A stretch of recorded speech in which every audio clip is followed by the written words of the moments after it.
Good morning. My name is Meg Griswold, and I'm an upper school English teacher at Harpeth Hall, a 5 through 12 all-girls school in Nashville, Tennessee.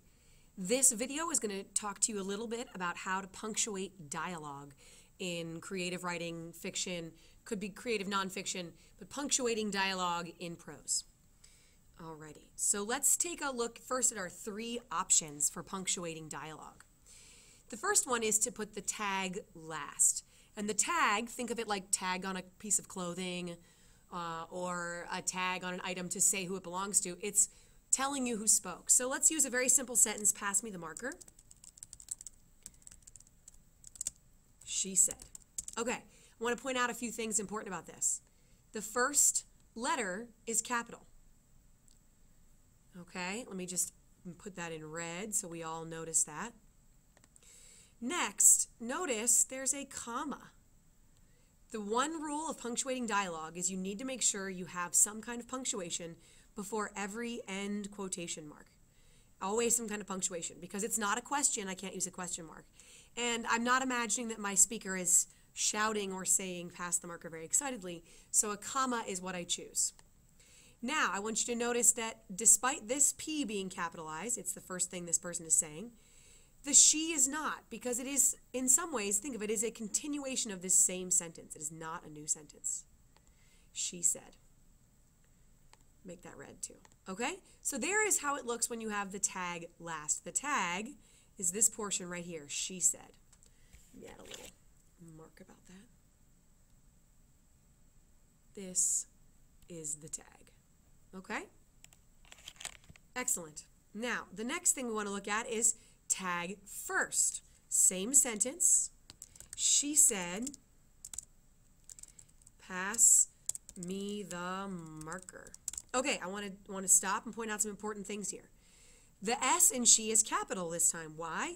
Because rather than being a continuation of the sentence, it's the first letter of the sentence. The same rule that you learned when you were a little kid. Always begin a sentence with a capital letter. Then, you have to make sure you always separate your tag.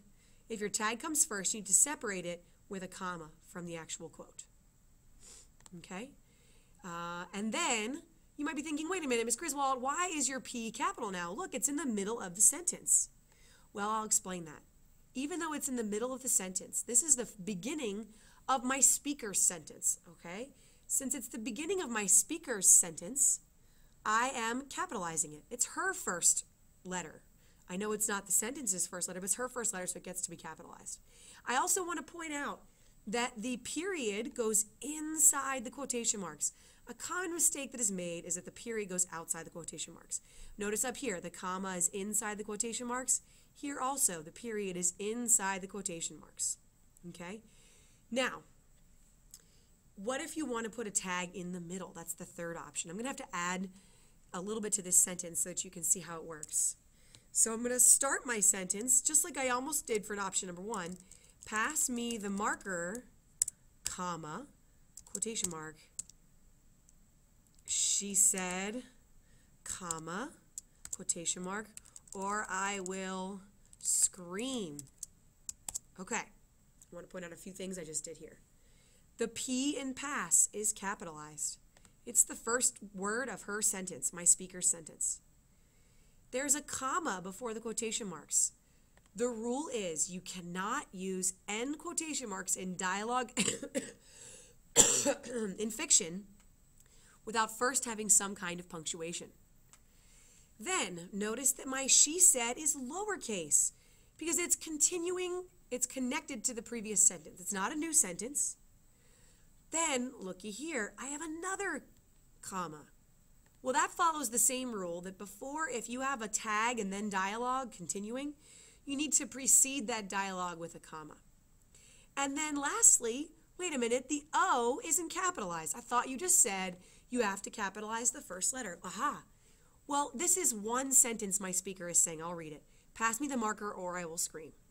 So my speaker's sentence is continuing. This is not the first letter of her sentence. Instead, it is a letter in the middle of her sentence, so it does not get capitalized. Also notice here, I ended with an exclamation point. I don't need a comma or a period as well. an exclamation point is sufficient end punctuation. So if I'm at the end of my speaker's sentence and I'm not going to add a tag, I need end punctuation, a period, a question mark, exclamation point. Okay? So we have tag first, we have tag last, tag first, and we have tag in the middle. Those are the three most common ways of punctuating dialogue. And if you start to notice, you will probably start seeing this in the novels that you read. Maybe something you never even noticed. Now there's another rule that I want to point out that is very important. Here are some other rules to keep in mind. 1, a new paragraph must begin whenever a speaker changes. So if Joe is talking and then Jane is talking, you need to start a new paragraph. Remember, to do a new paragraph, it's not just enter, it's enter and tab. The first word of a speaker's dialogue is always capital. There must be some kind of punctuation before an end quotation mark, and commas always go inside the quotation marks. Let's take a look at a book just to sort of notice some of the things that we've been talking about. So here is the very end of Catching Fire by Suzanne Collins in the Hunger Games trilogy, second book. And I want you to notice here we have our tag last. I still don't understand why Pete and I weren't let in on the plan.